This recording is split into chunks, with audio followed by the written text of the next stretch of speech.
ওয়ারাজুলুন দাআতহু ইমরাআতুন যাতু মানসিবিন ওয়া জামাল, ওই যুবক যাকে কোনো অভিজাত বংশীয় সমৃদ্ধ বংশের কোন সুন্দরী রূপসী নারী তাকে যখন কুপ্রস্তাব দিল, আর সেই যুবক তখন বলল ইন্নী আখাফুল্লাহ, আমি তোমার রূপ সৌন্দর্যের চাইতে আল্লাহকে বেশি ভয় করি। আল্লাহকে ভয় করে জিনা থেকে, বেবিচার থেকে, সুন্দরী নারীর, সুন্দরী মেয়ের ফিতনা থেকে নিজের চরিত্রকে সেভ করলো।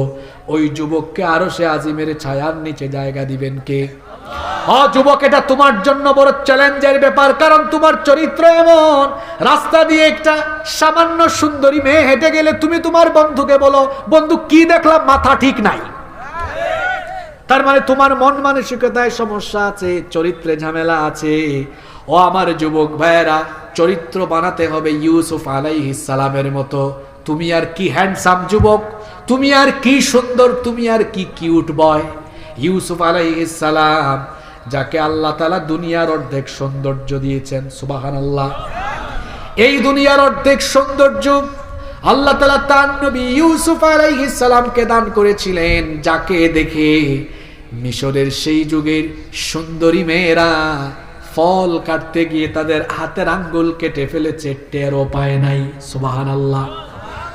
ইউসুফ আলাইহিস সালাম যেই ঘরে লালিত পালিত হয়েছেন, বড় হয়েছেন, সেই ঘরের সুন্দরী নারী জুলাইখা তার চোখের সামনে ইউসুফ আলাইহিস সালামকে দেখে দেখে তার রূপে মুগ্ধ হয়ে পাগল পাড়া হয়ে গেল।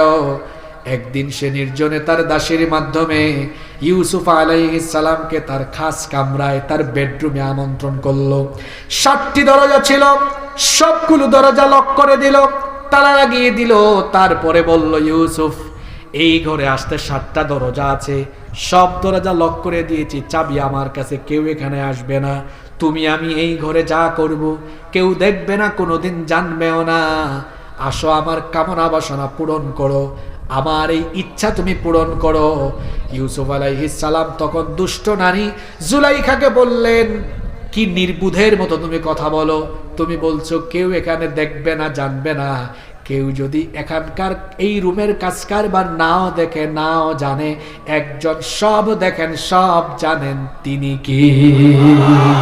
আমি ওই আল্লাহকে ভয় করি। আমি তোমার এই কুপ্রস্তাব মেনে নিতে পারি না। জুলাইখার এই কুপ্রস্তাব তিনি রিজেক্ট করলেন, প্রত্যাখ্যান করলেন। তিনি জানেন দরজাগুলো বন্ধ, দরজাগুলো লক করা, কিন্তু তারপরেও আল্লাহর ভয়ে, আল্লাহকে রাজি খুশি করার জন্য ওই তালা লাগানো দরজাগুলো দিয়ে তিনি যখন একটা দৌড় মারলেন, আল্লাহ তাআলা খুশি হয়ে গিয়ে 7টি দরজা, সবগুলো দরজার তালা আল্লাহ তার কুদরত দিয়ে খুলে দিয়ে ইউসুফ আলাইহিস সালামের জন্য সব দরজা আল্লাহ ওপেন করে দিলেন। এটার নাম ইউসুফী চরিত্র। আমার যুবক ভাইদেরকে এরকম চরিত্র বানাতে হবে। তুমি বিয়ের আগে কত ঘাটের পানি খাও, তোমার বউও তুমি ভালো পাবে না, তোমার চরিত্রতে ঝামেলা আছে। আর যারা কলেজে বিশ্ববিদ্যালয়ে পড়াশোনা করো, তাদেরকে বলছি, পড়াশোনাকালীন সময়ে মেয়েদের পিছনে ঘুরঘুর করো না, এটা অসভ্য ছেলেদের কাজ। তুমি এই বয়সে পড়াশোনায় মনোযোগী হও, চরিত্র ঠিক করো।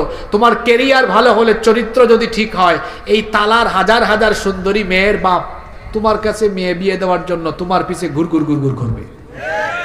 তুমি অসভ্য ছেলের মতো মেয়েদের পিছনে ঘুরঘুর করো না, নিজের চরিত্র ঠিক করো, তাহলে তোমার পিছে মানুষ ঘুরবে। নিজেকে ওই যোগ্যতায় নিয়ে যাও। আল্লাহ সব যুবকদেরকে কবুল করেন। 6 নাম্বার হলো ওই ব্যক্তি, ওয়ারাজুলুন তাসাদদাকা বিসাদাকাতিন ফাআখফাহা হাত্তা লা তা'লামা শিমালুহু মা তুনফিকু বিয়ামিনিহি, যেই ব্যক্তির ডান হাত কি দান করলো, বাম হাত তার খবর পেল না। মানে যে ব্যক্তি গোপনে গোপনে দান সৎকা করে, হ্যাঁ, দান সৎকা প্রকাশ্যেও করতে হয়, গোপনে গোপনেও করতে হয়, দুটাই ভালো।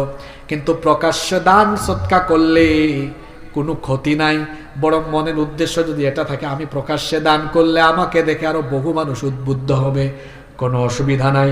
কিন্তু যদি মনের নিয়ত থাকে এটা আমি দিলে মানুষ জানবে, মানুষ জানবে, এই নিয়তে দিলে সেটা হয়ে যাবে রিয়া, এই দান আর কবুল হবে। কিন্তু মানুষকে উদ্বুদ্ধ করার জন্য আর আল্লাহ সন্তুষ্টির উদ্দেশ্যে দিলে আমার মনের খবর আপনি জানেন না, আপনার মনের খবর আমি জানি না, কিন্তু সবার মনের খবর জানেন কে? প্রকাশ্যে দান করার পাশাপাশি গোপনে গোপনেও দান করবেন। গোপনে গোপনে আপনি মানুষকে সহযোগিতা করবেন। আমাদের সমাজে আমাদের অনেক অসহায় ভাই বোন আছে না নাই?